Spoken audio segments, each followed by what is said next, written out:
Looks like it. Do we have everyone here for this? Works for this budget hearing?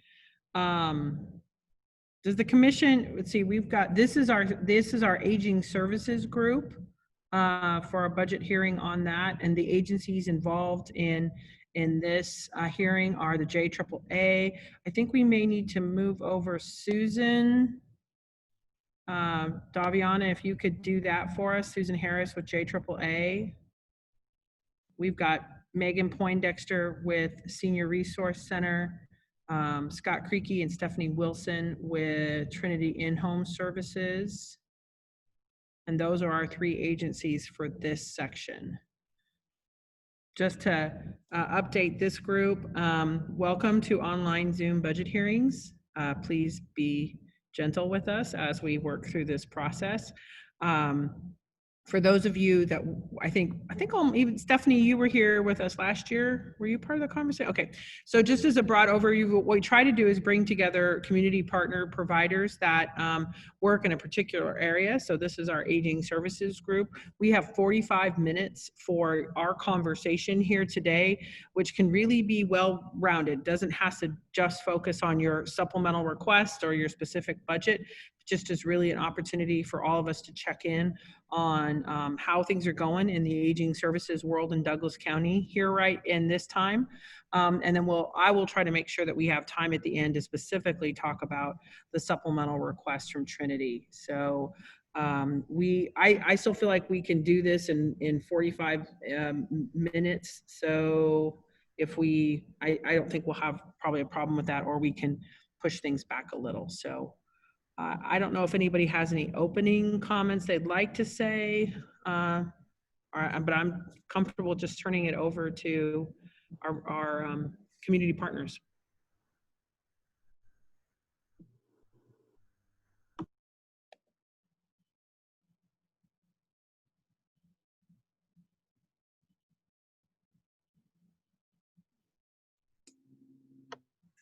I mean, if you need someone to say something, I'm always happy to talk. So I guess I'll just jump us in.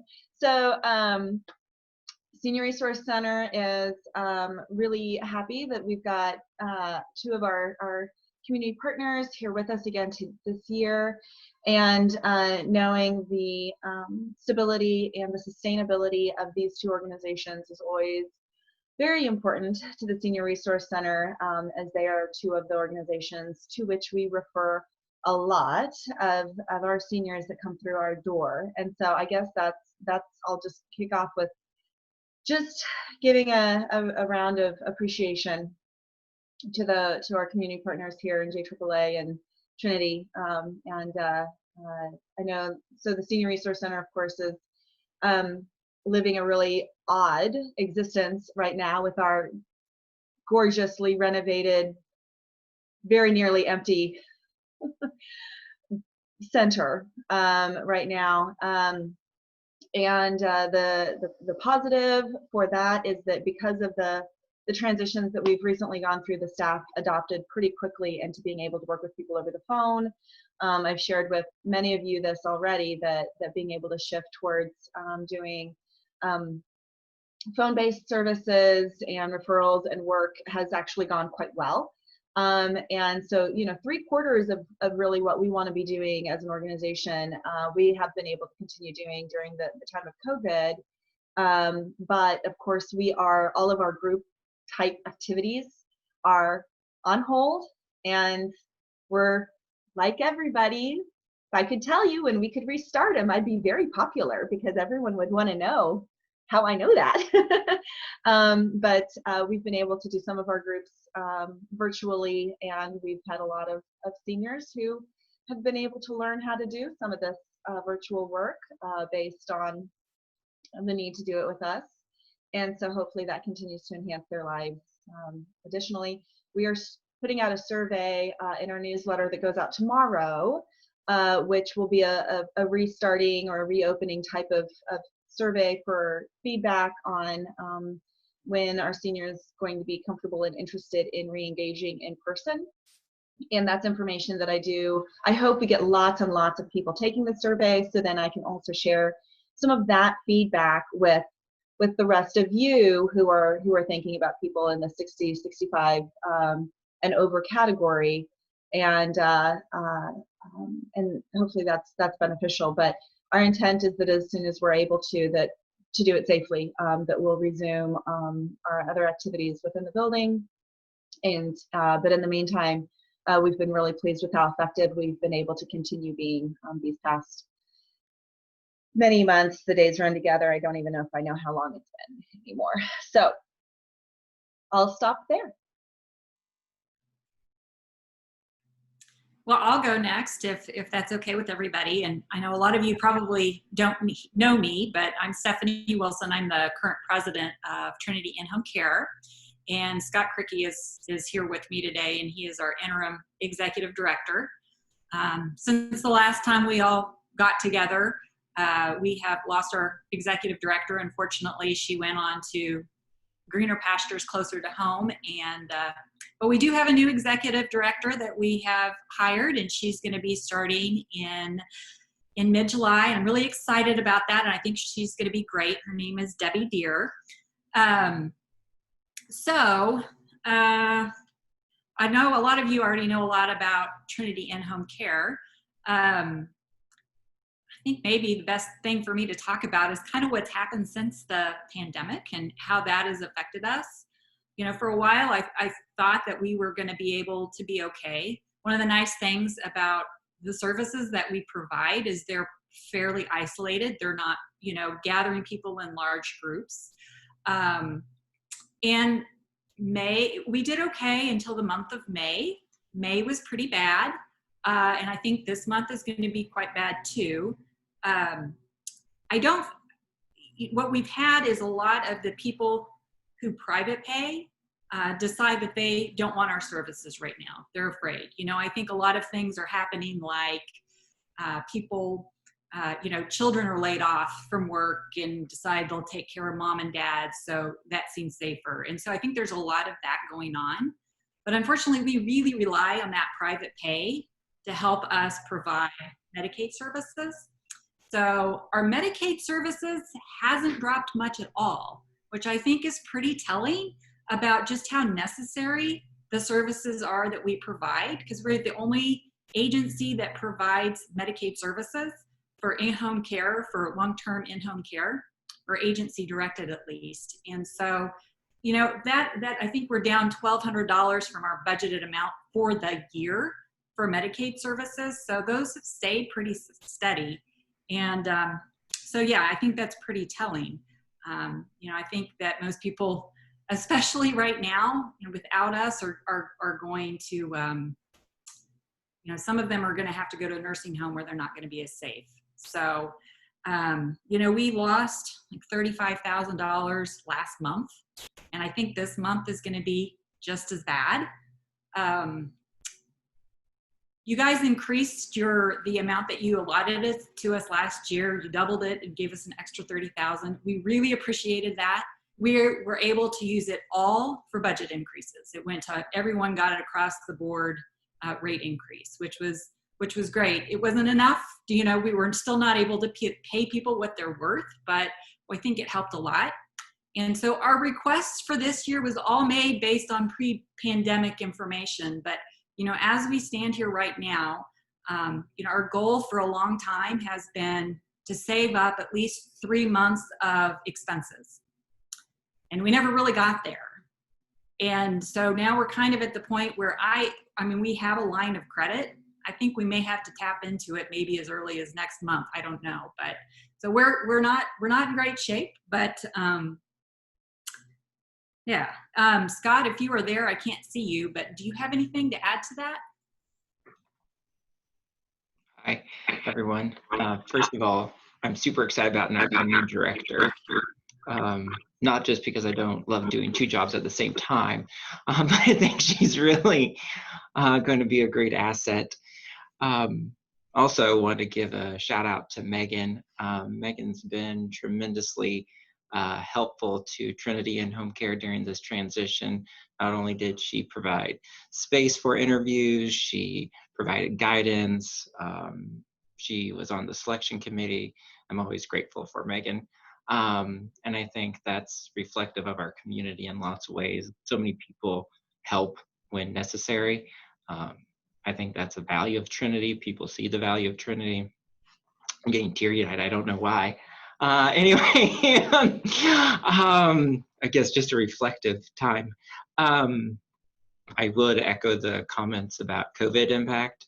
It's hard to see people leave services because they're scared that still need it.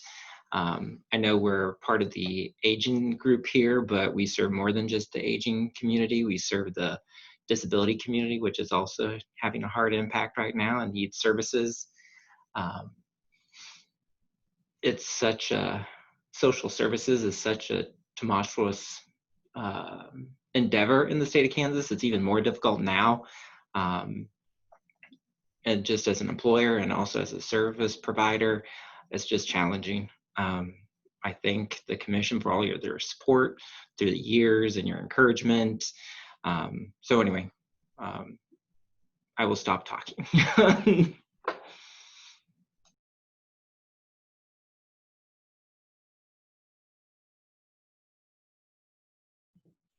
Yeah, that's really discouraging to hear about your private pay in May.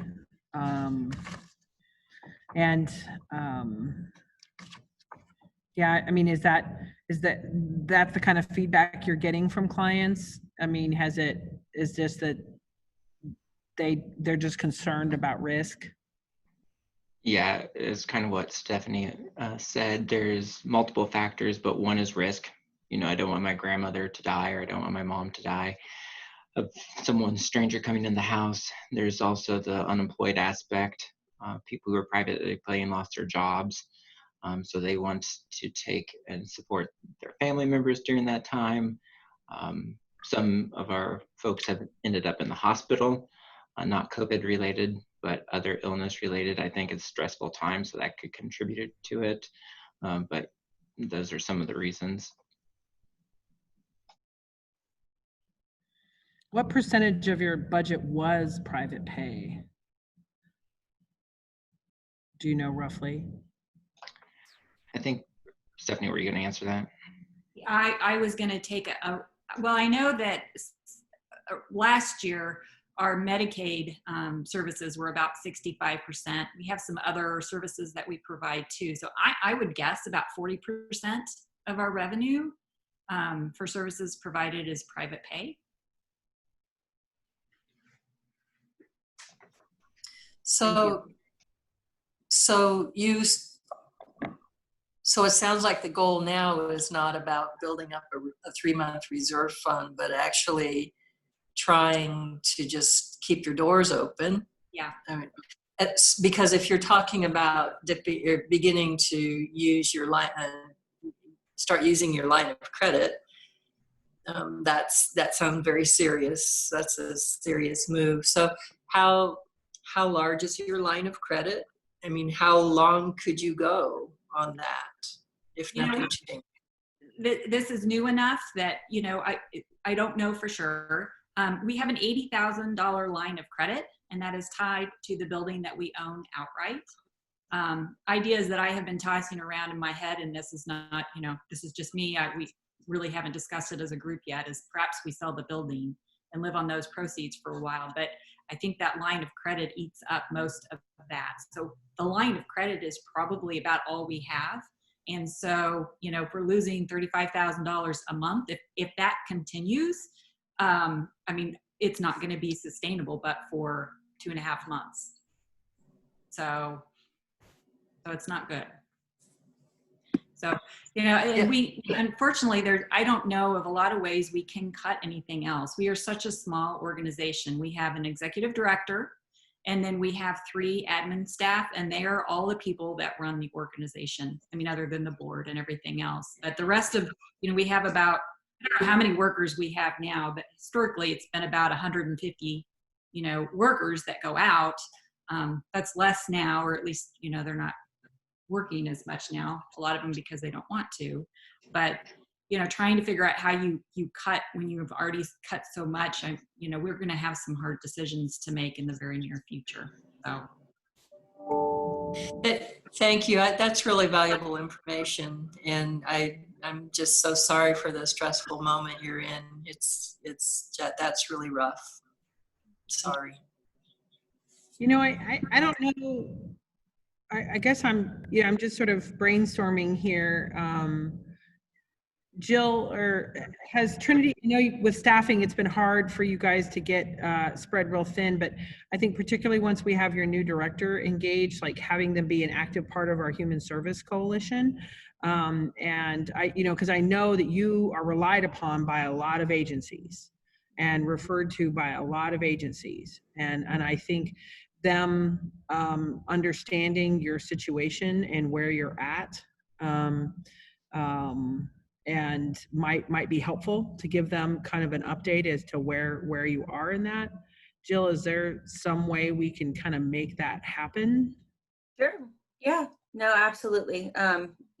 Stephanie and Scott, I can, at a minimum, I can make sure you guys are on our distribution list. And one thing I'll say is, in the work of our anti-poverty work group from the community health plan, Megan Poindexter sits on that, and she does such a nice job of bringing to bear her experiences at Trinity, but also what she's doing at SRC as well in terms of the safety net provider, the role, the services, but also what I think who are the people that are doing that work and how can we better support them as well.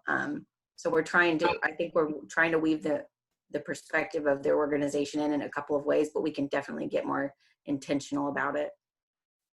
I've already been emailing a little bit with Debbie, just a little bit on a personal but also professional level, because I want her to succeed on multiple layers, but to let her know that my intent is to help her get engaged with not just, like Jill said, the human services group, but the other networks that our social service field has in Douglas County, so that she can have some of that insight and knowledge, but also some of that support, and then also share her experience with the rest of those folks so that they can do the same, and try and just kind of wrap our arms around her to try and help her segue into this as best as she can, walking in under such challenging circumstances.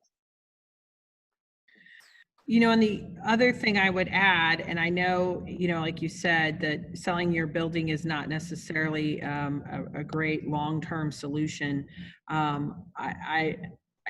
The county has taken over more direct management of Ridge Court, the formerly known as the United Way building at Ridge Court, and there's quite a bit of space available in that building, and the rent's pretty reasonable. So I do think that's one. If you guys decide to explore that strategy, we'd be glad to talk to you about kind of a cost differential if there's some ways for you all to save some funds in that regard. So we'd be more than happy to have that conversation with you. And that goes along towards our mission of trying to really have that be a great place for human service providers to have a location. ECAN's in the building, ARC and SAC, which work with disability providers, as well as some other organizations, tenants to homeowners, are in that building as well. So yeah, go ahead, Megan. I just want to make sure that it's also part of the balance for Trinity on that that line of credit is secured with the building. And so that would be a concern, is that if the building was no longer owned by Trinity, then the line of credit would potentially not be available anymore. At the same time, if you've not been in the Trinity and Home Care building, it's a quirky little spot. It could be a real challenge to sell. It could be rentable, potentially, which would maybe be the balance there. But just making sure those thoughts are known. Yeah. Thank you. Scott and Stephanie, just thanks for coming. I mean, these are why our budget hearings are so important, is because I guess I really hadn't put it in my mind that we would have so many paying clients to, decide not to do services. As you explained it, it makes sense. But that wasn't something I had really thought. I mean, when we think about impacts of COVID-19, that wasn't an impact that I had connected yet. And so I can see Sarah's wheels turning, and I know all of ours are, on how we're going to spend a lot. We're going to spend 25 million really fast. So, it's just something to think about as we continue on. So I really appreciate you coming and sharing, and appreciate Megan supporting that team. This is one of the best working teams that we see out there when we talk about our groups that are working together. So thank you. Is there some way from, based off of, with the loss of revenue, but you also, since you have a loss of clients, you have a loss of expense, to sort of get what that went from to what it is now, and have you give that to us? Yeah, that is the $35,000 we lost in last month is accounting for all of that. Definitely we have, the problem is our services are, I think with private pay clients, for example, we only received $1,400 last month, which is nothing compared to what we usually do. And, it is tied to how much hours we provide. So if people aren't requesting so many services, then obviously it doesn't cost us as much because we're not paying people to do it. But there are fixed costs, like all our admin people are fixed costs. And so that's what's really hurting us at this point. And I don't know how we effectively deal with that, other than maybe, we're going to have to cut something somewhere. I don't know if that really answered your question. I hope it helps, though. Thank you.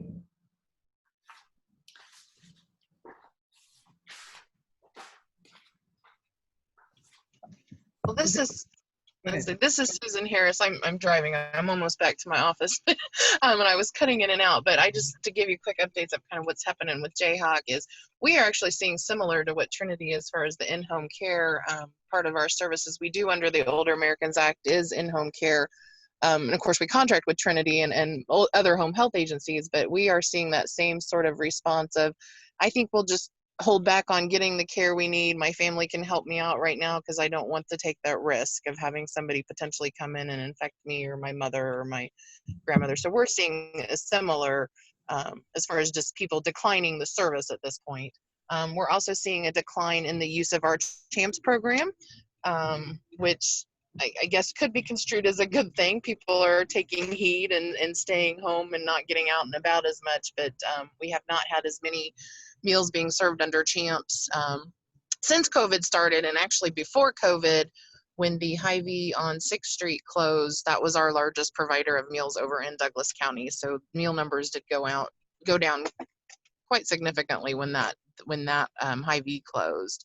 And then in addition to COVID on top of that. So that's kind of what we're seeing as far as meals and the nutrition programs. And then of course the in-home services, people are saying, no, I think I'll hold off, or, maybe I only need an hour instead of 3 or 4.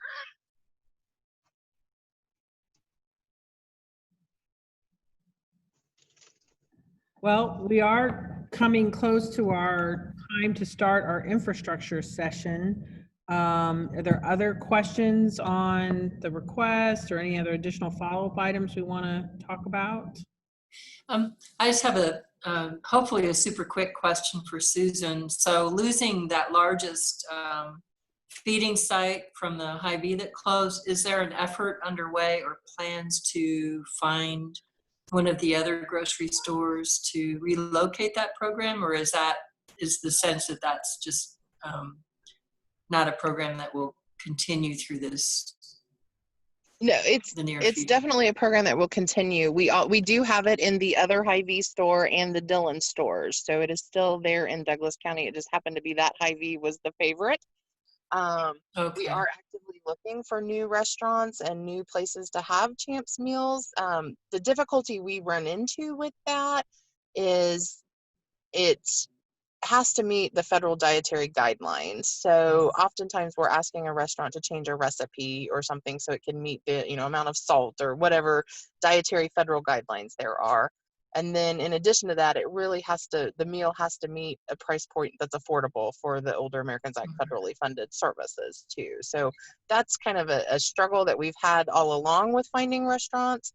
But we do still have it in the Dillon stores and the one Hy-Vee that is left there in Douglas County. We are Okay. currently working with Topeka, Mr. Goodcent. So we're hoping if we can get that solidified here in Topeka, we can at least get it over there in Douglas County as well. So we've got some things working, but it's going to be slow going. Okay, thank you. You're welcome. Susan, this is Patrick. Just a real quick question. Just looking at your budget request, and you mentioned in there that the decrease is because you've just been seeing a decrease and Yes. yeah, but I also noticed on there it says you'll receive COVID-19 FFCRA and OAA disaster funding. I didn't know what happened since you completed the budget request. Do you have any more information on that? Yeah, so we did receive FFCRA and CARES disaster funding specific to older adult programming. So with the FFCRA funding, that was totally budgeted or federally for nutrition. So we transitioned all of our Older Americans Act to the FFCRA Champs, as well as home delivered and congregate meals. And the federal guidelines changed somewhat with the home delivered with regard to that, to where any individual over 60, regardless of their homebound status, could be eligible for a home delivered meal if they needed that nutrition. So that money was actually, the FFCRA money for nutrition was spent in a month and a half. So that money is gone, and we have now transitioned to our CARES dollars, which the majority of that went towards nutrition as well, but also into some of the other in-home services and things. And we're anticipating that that money will actually be gone by end of July, and then we'll be back into our normal Older Americans Act dollars for the year. So no change to your budget request based on those No. Mm-mm.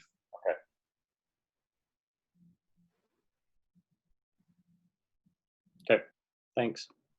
You're welcome. Any other questions for our aging services providers? Okay, well, I really appreciate you all. And Susan, I am so sorry about the confusion. You certainly were welcome to sit in here with me. It would have been nice to have some company. But No problem. but thank you all, and appreciate your coming on here with us today. Yes, thank you, all of you. So I think we will make the transition from safety net into infrastructure, and we have a number of our infrastructure providers that I know Daviana will be moving in. So this next hour, and I'm committed to getting you guys done by noon. We've got a lot to talk about. We need to review the Public Works Road and Bridge budget.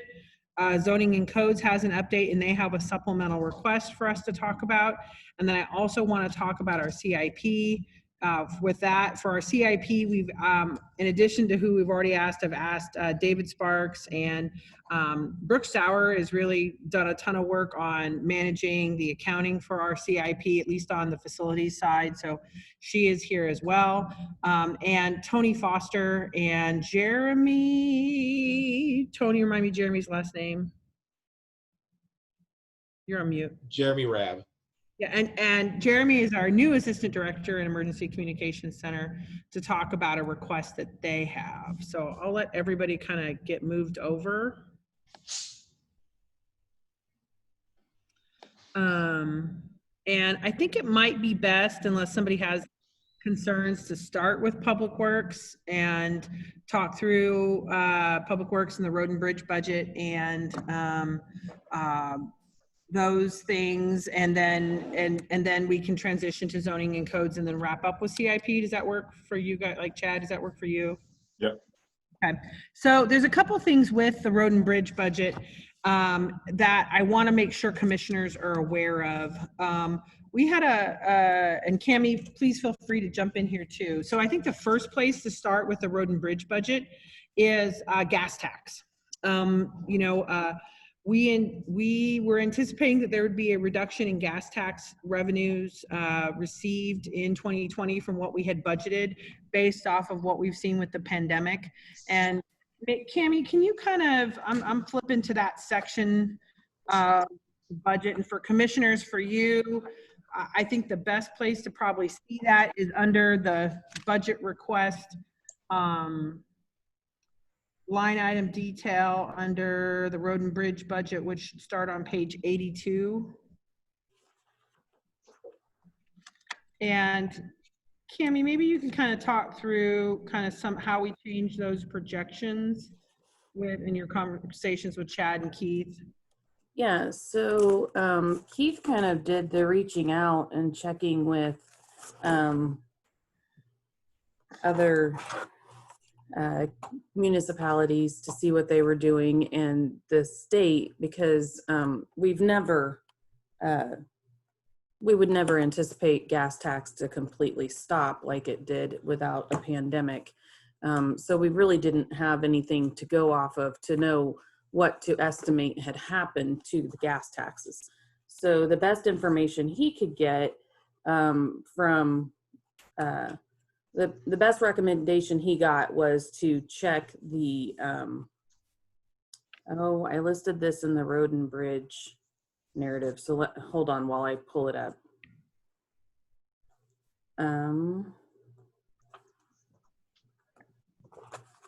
Here.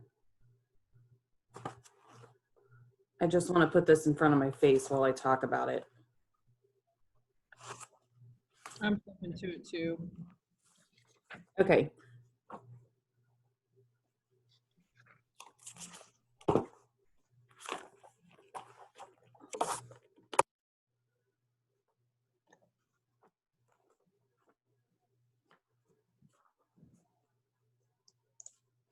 Sorry, I'm flipping through real paper even though we're doing this all digitally.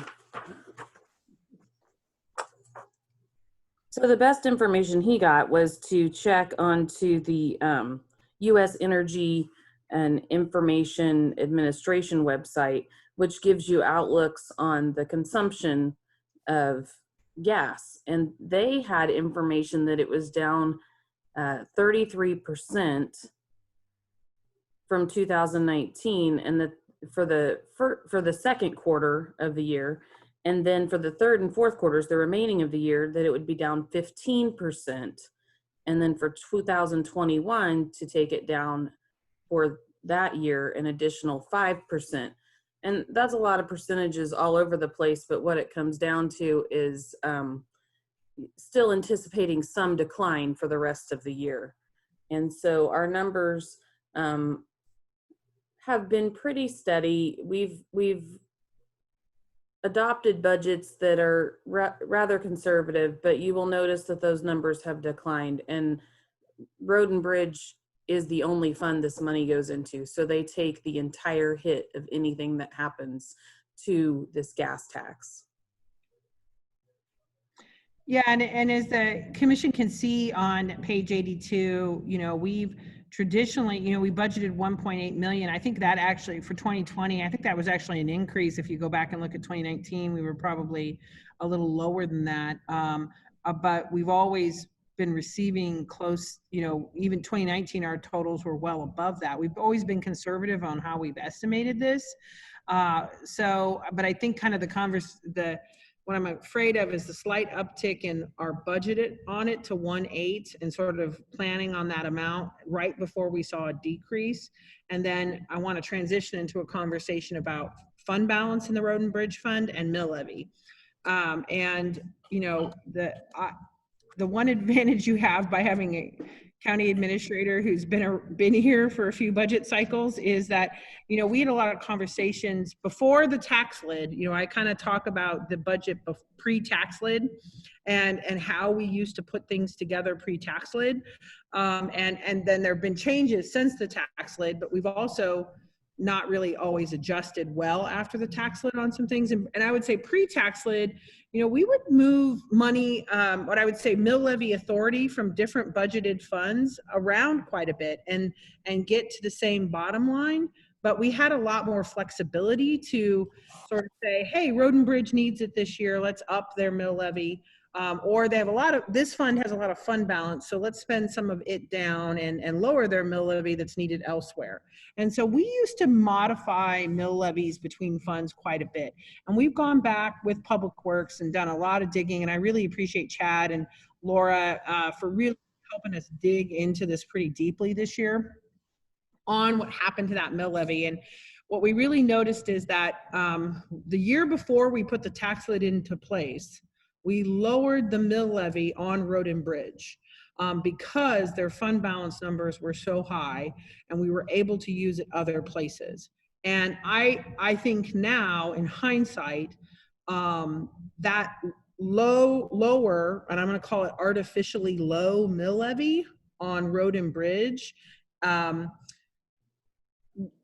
was pre-tax lid is something that we would have moved up in a year or two, depending on what would have happened as fund balance had been spent down. Now, under a tax lid, since then, both Craig Weinog and I were concerned about doing that, because anytime you took mill levy away from somebody else, you were worried about how you were going to sustain that under the lid. And so, and honestly, we really only had two or three budgets here post tax lid. And what we've seen here is a steady decline in Road and Bridge's fund balance. That is not, that was purposeful when it started, but then we kind of got ourselves locked in when we kept the mill levy flat. And what happened here is we've had sort of that in combined with a lower than anticipated gas tax for 2020 and 2021 than we could have anticipated, really has made this conversation a lot more important to have at this point.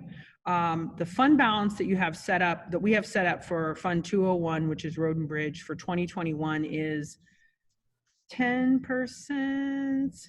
It's around 10%, yes. Yeah, and the commissioners, at the front of your book, you have all funds and their fund balance percentages. 10% for Road and Bridge. I definitely would not want to go any lower than that. Ideally, I'd like to see them at 15, but I don't think we can get there this year. But we did a lot of work here to try to bolster, to keep their fund balance at least 10% as we move forward. And I really appreciate Chad and Laura and all their work that we've done, because one of the things I really wanted to talk about was, you know, how are we managing our ongoing maintenance for our infrastructure, and do we have enough revenue in the fund to sustain that? And I know that was a huge lead in, Chad, but do you have any comments on that conversation about how we are able to sustain our maintenance given our revenue situation and just some of what you've learned in this process? Yeah, and I think I might point to where those items are on the documents. Obviously, the gas tax was line 44060, Special City County Highway. But when you go down below revenue and you start looking at expenditures, if you go down to, I'm looking for road maintenance contracts, 61420. That's our biggest budget line item. It's 1.35 million, and it historically has been about 1.3 million. And that's where we go out and do mill and overlay projects and spend that on basically maintaining pavement. And it's an item that year to year, we see a lot of variability in how much we are actually spending. And we also have it in our minds that we want to take a more sort of planned approach to how that money gets spent in terms of the long-term health of the pavement. So this year, what we really want to see there is to use that line item to correct this fund balance issue and drop that by 300,000 or so to get our fund balance where we need to get to the 10%. And then if that is a problem in the overall balance, the numbers we're really trying to keep up are our equipment reserve transfer. And when you look at the equipment reserve, and let's go down to that, at the very bottom of the budget request, 92020, transfer to equipment reserve.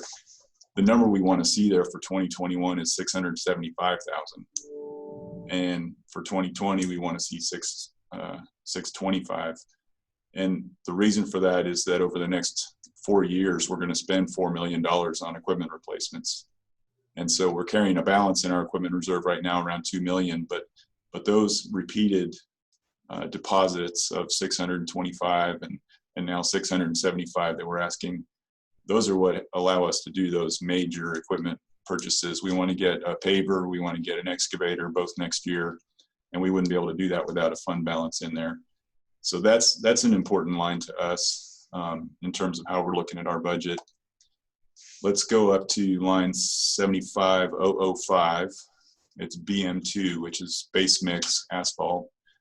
And that's a line item also that jumps around quite a bit, but that's the material that our paving crew uses.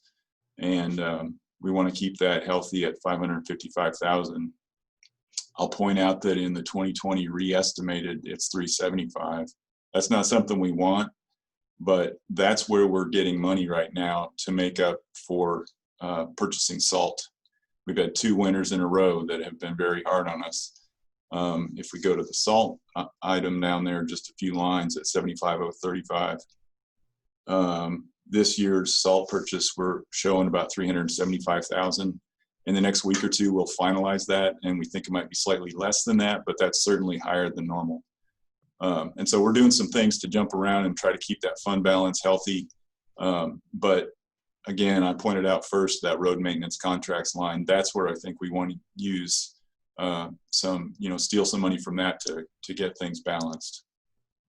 And that's a good point, Chad, and thanks for reminding us of that. This fund was one of the last few funds that we got figured out here as we were getting the proposed budget put together. And Chad has asked that we move money off that road and bridge contracts line and then bolster back up their equipment reserve to that 625 number. We can make that happen. We had already printed this book. And so I wanted to give it to commissioners, and that's a change that I know Cammie keeps a running list of changes that have to get made. It wouldn't have any impact on the mill levy. It wouldn't have any impact on fund balance. It would just be a reallocation that I would anticipate we would do as we put together the final budget for the commission. But thank you for that reminder. Sarah, I've got that chart that I shared with you, but that kind of shows that expenditure history if you want to share that. Yeah, can someone, okay, so maybe we could take mine. Yeah, can you take Cammie's co-host away and someone give it to Chad and see if he can share his screen? I want to say just real quick that Chad and Laura and I anticipate working together through the rest of the year to take any extra revenues that fall within the current mill levy and try and maintain their equipment reserve and their fund balance. We're going to make a very specific effort to see if we can get this to not only stay within the mill levy that we've given it, but to also maintain those equipment reserves and that fund balance, because it is important that they keep their equipment and their road projects maintained. I'm not sure. I'm going to see if I can find Robin to make that change real quick. Okay. I would give it up, but I don't know how. Yeah, and I think Jill's on another call. Okay.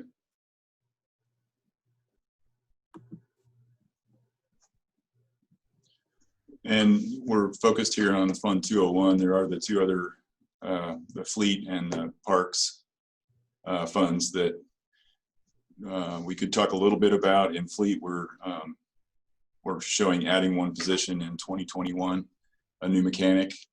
That's the major change. We're funding that with the deputy director position that we are not filling. And so there's some savings there that we should be able to pass through. Those are different funds, but Cammie shifted the Yeah. funding through to the other fund for that. So basically what that meant is we just needed a little less mill levy for road and bridge because we added that expense to fleet. And just as the commissioners know, because we were able to come up with that internally, it is not shown as a supplemental request on your budget since we were able to make sure to accommodate that internally. I also want to state that like on that request for fleet, I have lots of letters of support. I actually just got a letter of support this morning from the sheriff's office for that request. Also, as we bring on Consolidated Fire District number 1, while they will be paying for a significant amount of their maintenance on their vehicles, there's going to be some parts of it that are going to fall to our fleet department, and that group is working harder than ever, managing more and more vehicles than they've ever managed in the past. I really feel like I appreciate Chad finding a way to make this work internally. Yeah, and Doug Stevens is in here with me too, and he had communicated with the fire district to try to get a feel for what it is that they're going to be looking for. And then we met with them, and we're sort of going to wade into it. We're going to look at next year just doing an annual service on the big trucks, and it's something that we can absorb in our current budget. And then we sort of anticipate they're going to like, our rates are a lot lower than a commercial service shop. So they're going to like that and probably be expanding what they're asking us to do over the years. Can you see the chart there on the screen now? Well, it looks like it just went away. How about that? You can see your desktop. Oh, there's your chart. Got the chart? Yes. Okay. Well, this is what Sarah was referencing about the mill levy adjustment that was made when the tax lid was on the horizon. And what this shows, the blue line is our mill levy revenue. And then if you go to the green line, that's the mill levy revenue plus the fuel tax revenue that we receive. And that's all of the funding for Fund 201. And the orange line is tracking our actual expenditures over the years. And then the gray line is our budget authority. So what that shows is that we were carrying a healthy balance. And it also shows that we always stay under our budget. But most critically, what it shows is that with that adjustment in mill levy, in 2017, we began spending more than we were bringing in. And that's why we see now fund balances dropping year to year. And I'd like to maybe share this too, and I'll try to make it bigger. I also went through and broke out our expenditures into 4 basic groups. The first group is personnel, the next group is equipment, and they're both shown on this chart.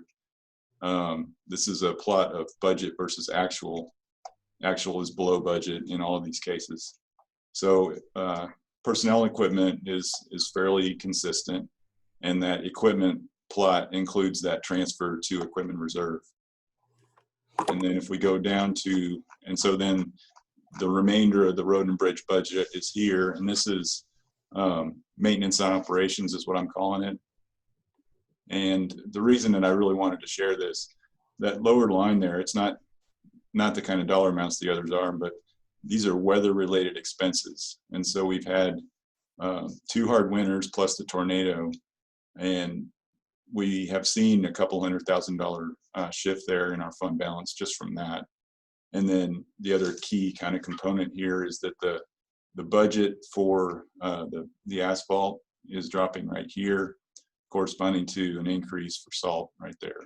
So just kind of making a point that weather has been significant recently. And so typically Keith in the past would adjust the budget internally to balance those kind of things. And that's what we've continued to do here. So that's all I was going to try to share. If Sarah, if you want to take control back. Let's see. I don't know how to, I think you can just stop sharing your screen. There you go. And so we moved mill levy, I guess to kind of wrap up this conversation, we moved mill levy from the special building fund to road and bridge. And we can talk a little bit more about special building as we transition into talking about CIP later. But we felt that there was sufficient room inside the mill levy set aside for special building to make that happen. We've went through a lot of information here on road and bridge. And some changes. Does anyone have any questions? Wow, awesome. I thought you explained it really well. I like Chad's charts a lot, to be honest. I mean, that was really helpful. Yeah. Yeah, Chad, thank you.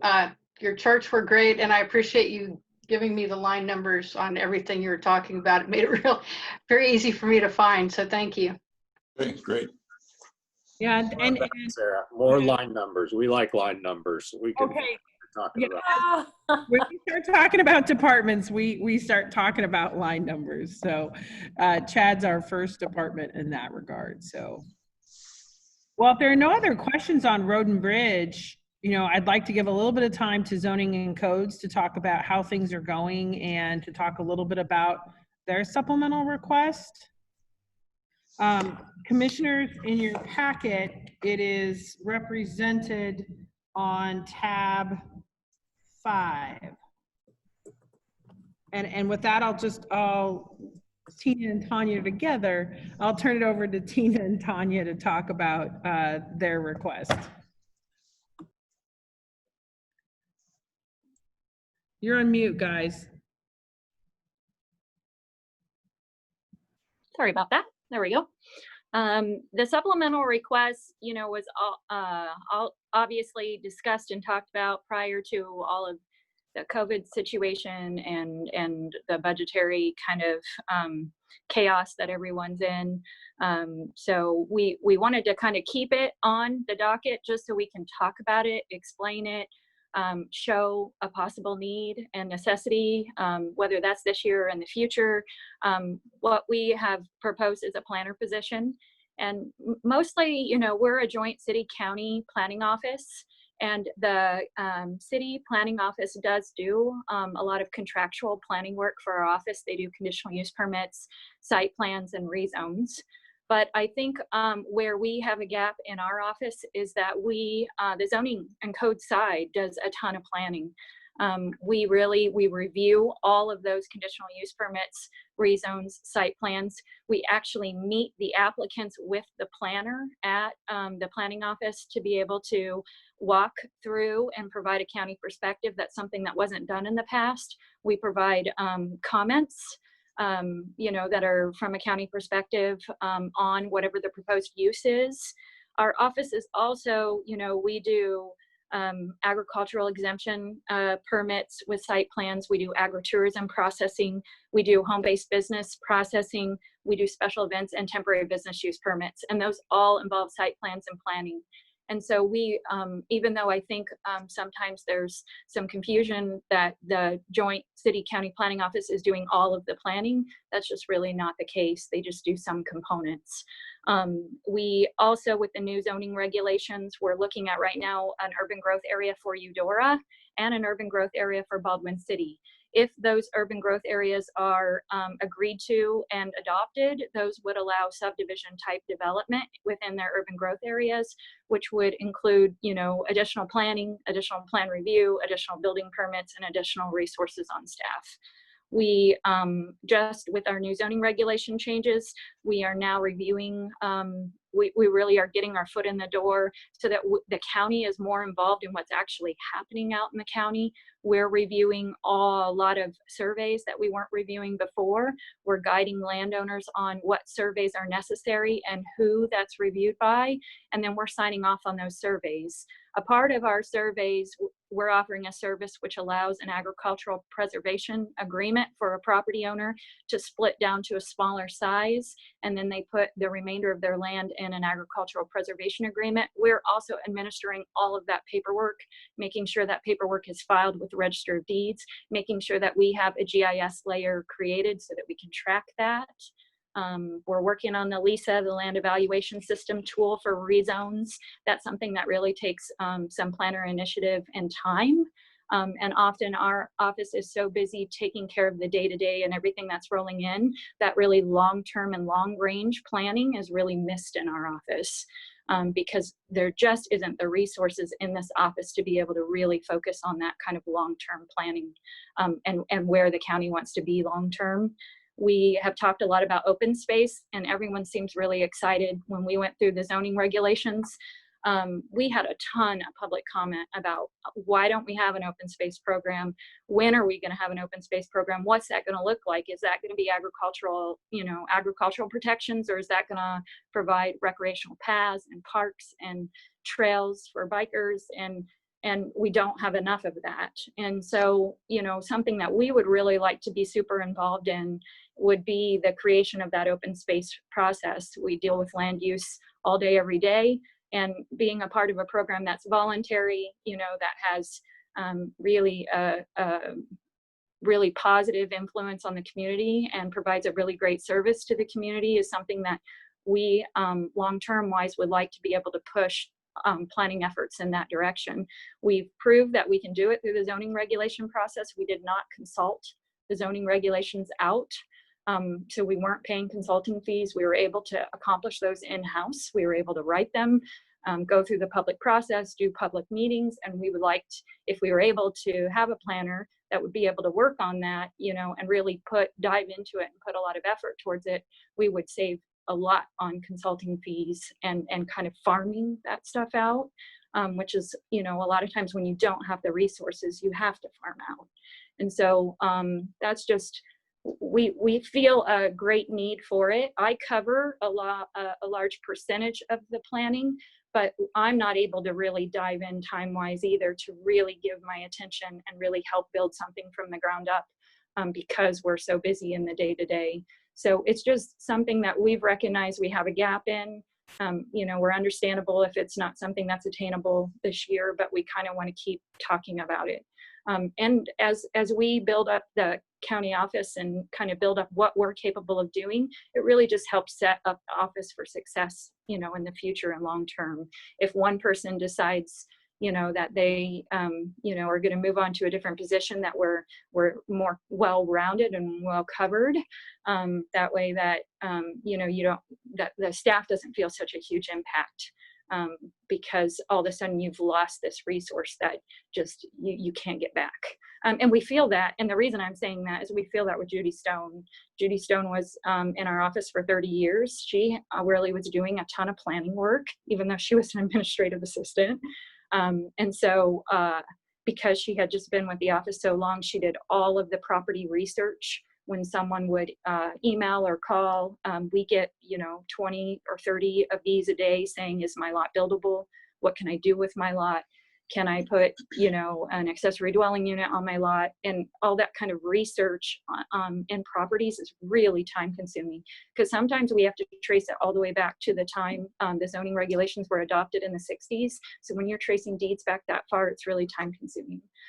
So with the loss of Judy, we feel even more now the need for someone with land use experience because really in our office at this time, I'm the only one with that experience. So I think it would help build up the department. It would help us provide more services to the public and help us be more actively involved in that planning process, even between the relationship with the city and county office, that we would be able to have someone there for maybe planning commission meetings, certainly at every BOCC meeting, and just sitting with the proposed landowner in all of those meetings to make sure that, there aren't issues that are going to pop up at the very end.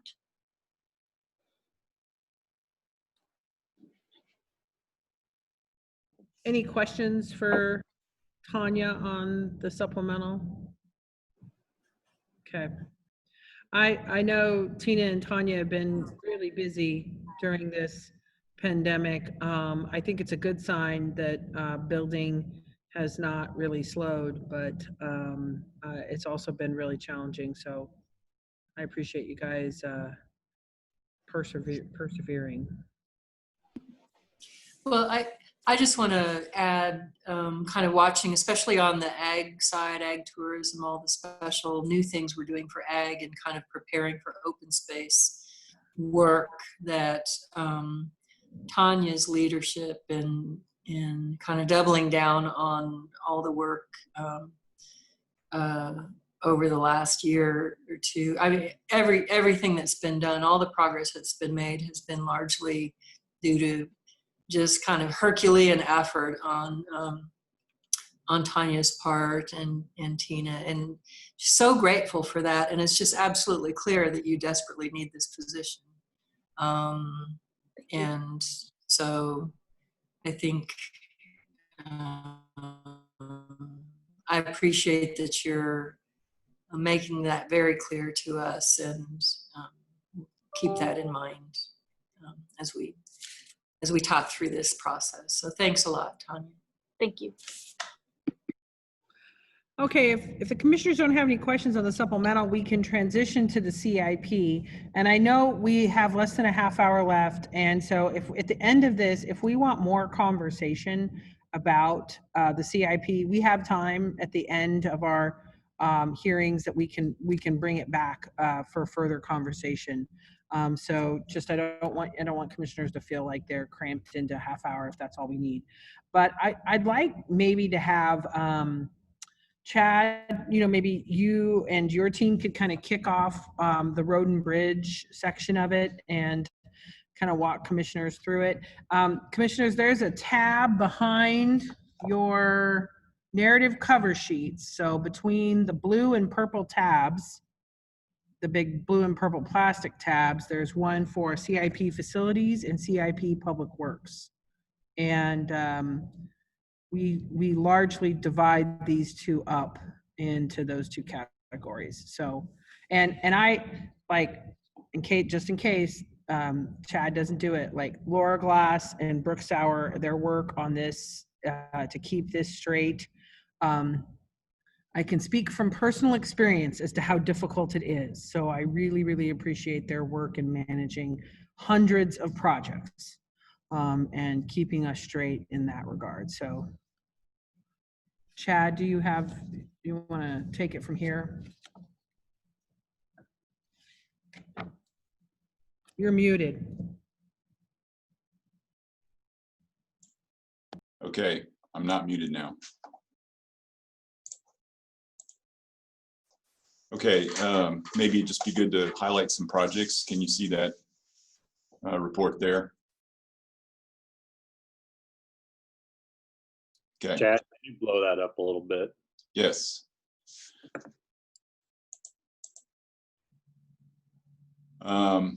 This is a multi-page report. I think it's 37 pages. Let's see, 33 pages this year. So this is the detailed project list that we put out for the whole CIP, and I'll just kind of highlight a few of these. We do annual things that these first pages are showing, and then the next pages are projects that are completed.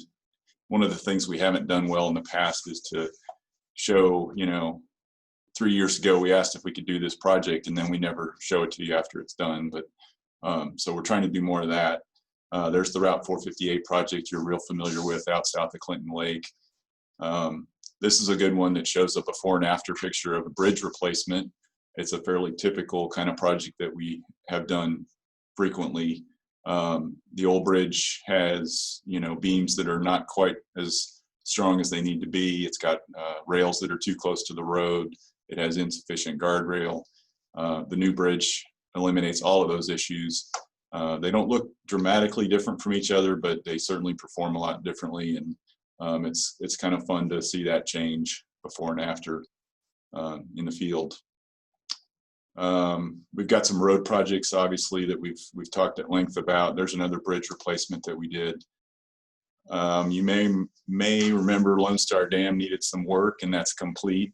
If you've been out there, the back slope of the dam on the downstream side, we had a bunch of slides out there. That dam was completed in 1939, and it's remarkable that it lasted all of these years without needing this kind of work. Those concrete pillars in the picture are original, and we were able to work around those. but the face of the dam now is all kind of uniformly graded, and that was a really good project to get done. That's going to kind of take that off our minds for a while. Pavement work, obviously, we've talked about. There's a bridge. This is the bridge over the Wakarusa River on what used to be Louisiana, E1400 road. And that rusty rocker bearing is gone now. We just completed that work about 2 weeks ago. Now we're kind of into projects that we're starting. This is down at Vinland Curve, and there are a couple of these. That's actually a bridge length structure, and there are 2 of those around that curve that both look like this. Really bad shape concrete. The rails are too close to the road. Both of those structures are going to come out in the next 6 months and get replaced, and that curve will get some road work, and that's going to be a lot safer for folks going around the curve by Vinland there on Route 1055. Another 1055 project. This is Haskell Extended, and it's already closed and currently under construction. That's a $2.7 million project, so another significant road improvement. A really heavily traveled road. We had another flip over accident recently in that ditch on the side of that road. Here's a project that we haven't been able to share much yet, but have a sheet in here now for the Wells Overlook. We're calling it a pavilion now. It's an additional viewpoint in the park, and our operations crews have cleared trees on the slope of the hill there. And then we worked with KU Dirtworks, and they designed this proposed platform and viewing structure. And we're going to be really excited to have everybody out there to see that when it's complete and do a ribbon cutting or something. We have several bridge replacement projects scheduled for the near years ahead. This is over Washington Creek on E1000 Road. It's a fracture critical bridge, which means that it's a little bit more of a concern, requires more inspections, and it'll be good to take it off the list. Another bridge. We also have a huge amount of money that we are trying to squirrel away to do our share of connecting Wakarusa Drive to the south to Route 458 as part of KDOT's West Leg expansion project.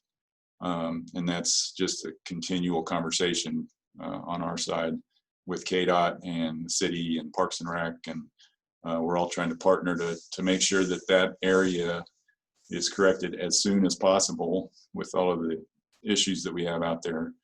But on our side, we're showing $6.2 million that we're going to need to spend to make that happen. That would be a new bridge over the Wakarusa River just east of the leased ground the city has on the core ground. Another final leg of the 1055 project on the east-west part of it, which is also Route 458. And we want to get that started in the next year or two. Intersection improvements, more bridges. We're kind of getting further out there, so I'll speed up. But when you look at this list of projects, then we have a database that we track those in. And when you see this nice clean summary of the dollar amounts that show what our balances are going to be, how much we think we're going to spend, all of those projects are reflected in these amounts. And so here's your kind of final picture of our request for 2021. We're showing our CIP budget allocation that we're assuming at 2.6 million for public works. That is just consistent with the last year's number. And I did want to throw in here, just as a reminder, in previous years, we were at 3.5 million, 3.7 million. And then in 2016 for the fairgrounds, we dropped to 2 million to offset some of those facilities costs. In 2017, we went back to 3.2 million and then showed roughly 3.4 extended out. We again have had some changes to that approach based on facilities costs. And so now when we jump to 2021 and last year, we're down to 2.6. So about a $900,000 drop in our CIP allocation based on facilities projects. And so we've rebalanced our projects. You might remember a couple of years ago, we showed the impact of that. It meant extending the schedule out on some bridges. It meant maybe taking away some of the aspects of the road projects. And that's still the trajectory that we're on, is to work with 2.6 million per year. Another point here is if you look at the total expenditures, how they really jump around.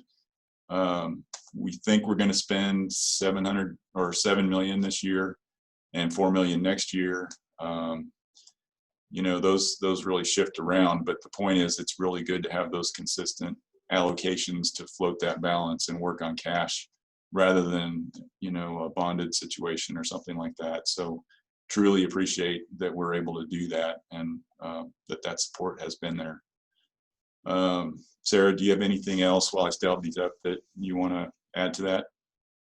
No, and you know, and Chad, what Chad highlighted there about the reduction, you know, I think there's a lot of conversation about I feel obligated to mention that the work that the commission did to come up with, $2.4 million in the 2019 budget that we've maintained, the vast majority of that came from this CIP.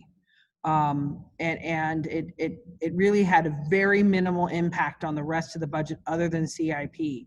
And I do have concerns about that ongoing long term. And it really gets into this conversation of it meant a reduction for Road and Bridge.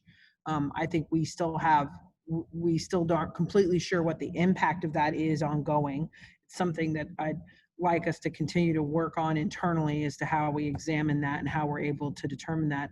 And then also on the facilities side, you know, it will have ramifications in terms of our ability to gather cash to pay for projects with cash. Does anybody have any questions for Chad?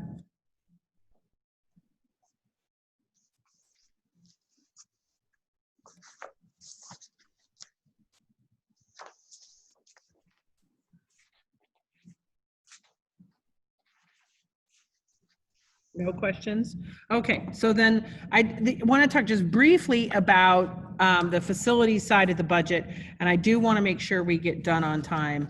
The big thing I wanted to talk about here, and the reason why I asked Tony to be a part of this call, was to talk a little bit about a project that the commission really hasn't heard that much about, which is about a city project to replace the Stratford Water Tower and its impact on our the radio system equipment on that tower. So maybe Tony, could you give us like a quick 5-minute overview of that project, of what's involved in that project? Sure. The estimated time that the project is going to start now, according to the city, is probably in November of this year, and completion late next year. At the completion of the water tower project to replace the Stratford Water Tower, we are going to be required to facilitate a move of our radio infrastructure from the old tower to the new tower. We contacted Motorola to get a quote on what that was going to look like and to give us 2 options. The first option was to move some of our infrastructure that we have right now on that tower to the other tower.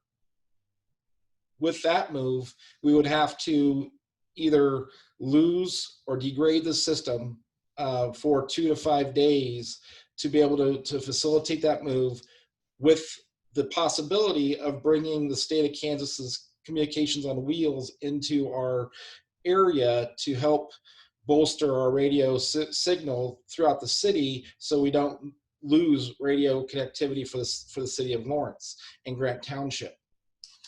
That is not a guarantee. So the first part of it was a move of the equipment, and it's risky because depending on how that transpires, and with the availability of the communications on wheels, there's a possibility that we will lose radio communication for the city of Lawrence and Grant Township about 80%. The second option that we asked for was to replace the equipment in that tower so we could actually bring that tower back up live on the new side before we turn the old side off. And we'll be able to make sure that we maintain radio communication for our emergency responders in total across the board. So we would have no estimated time frame of when that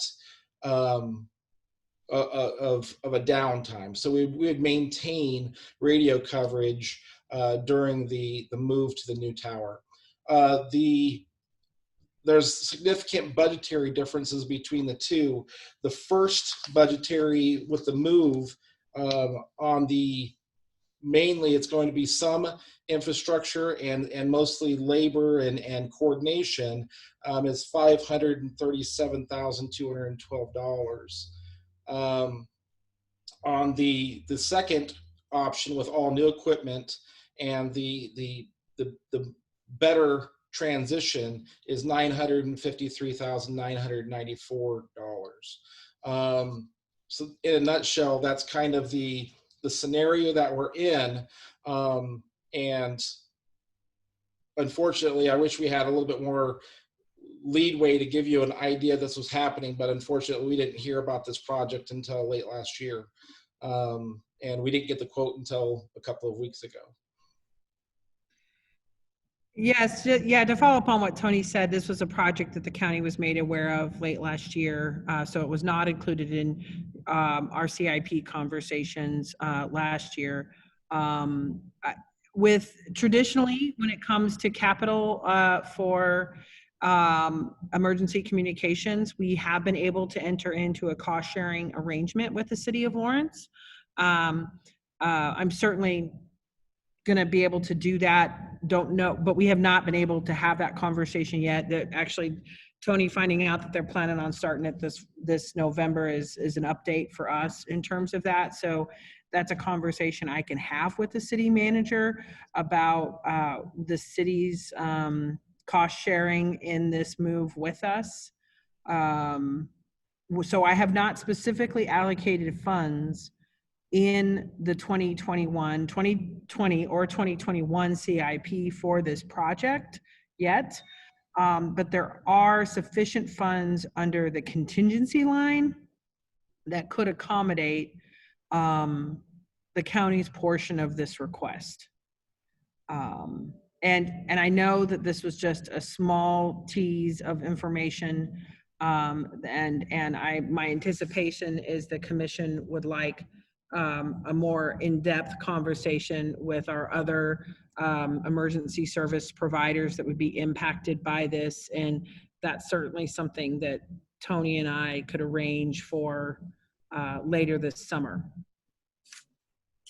I have a quick question, and that's just on the second option where you're replacing the equipment to kind of get out of the possibility of communications problem for a week or so. How close is the equipment you would replace? How close is it to the end of its life? I mean, are we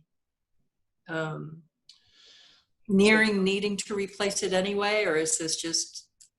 Currently, we're under a 10-year contract with Motorola, and part of our contract that we have with them does have that contract is if that something happens to that equipment, that they would come in and replace that equipment. At the end of the 10-year, we're currently in year number 5 of that 10-year contract. So in 5 more years, if we do not renegotiate that contract, then we would be at a point where we would have to take on that cost ourselves. Jeremy could probably talk a little bit more about the life length of those GTR radios, if you want to go ahead and weigh in on that. So yes, correct, Tony. There is a SUA, which is a system upgrade agreement that we've entered into with Motorola. We're on with currently 5 more years. Hey, Jeremy, if there's some way you can get a little closer to the microphone, we're struggling with hearing you. Sure. That's better. That better? Yeah. Okay. So the agreement that Tony was talking about is known as the SUA 2, which is System Upgrade Agreement. The 2 stands for every 2 years. So the equipment will go through a hardware refresh every 2 years from Motorola, which will basically keep the end of life.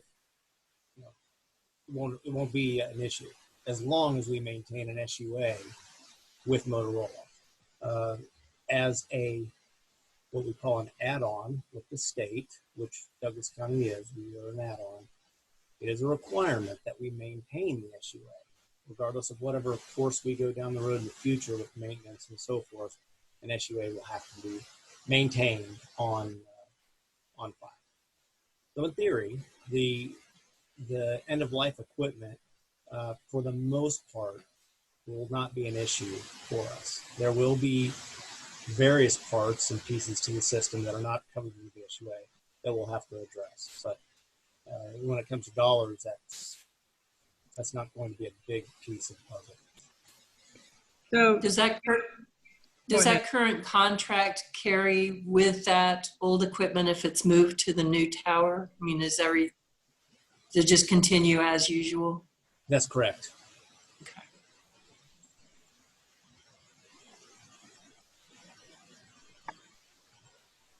As you know, we haven't talked a lot about emergency communications equipment in a couple of years here with this commission, but everything engaged with this work is incredibly expensive from an equipment perspective. And, you know, we really don't have a lot of options in that regard. So this is, you know, I'm kind of, it's unfortunate to report how expensive it can be, but it's an important part of our infrastructure. Other questions on this, on Tony's information on the Stratford Tower? Welcome, Jeremy. It's nice to meet you. Yeah, thank you. I'm putting faces to names over Zoom. Great. Nice to meet you all. In terms of the rest of the facility CIP, there really are no other new projects that we have added of substantial size. And really, you know, my intent here was to just try to hold funds for any sort of potential changes the commissioners might want to be able to see moving forward.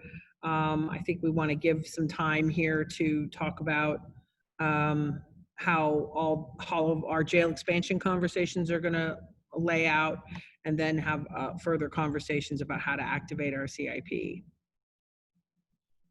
You should know that we are continuing to work with Gould Evans on our downtown space needs and master plan initiative. And my hope is, had some conversations with Jay and Judge McCabria to bring something back, an update back before the commission, hopefully yet late this summer, to see where Gould Evans has placed us and some of the options that they have worked out for us. Does the commission have any other questions on our facilities CIP? Would you like some more time on it later? You know, just as we go through this, if you kind of are thumbing through things and you're like, gee, I'd love more time to talk about, you know, any particular project, you know, let us know and we can definitely bring it back and have folks back at the end to discuss it further.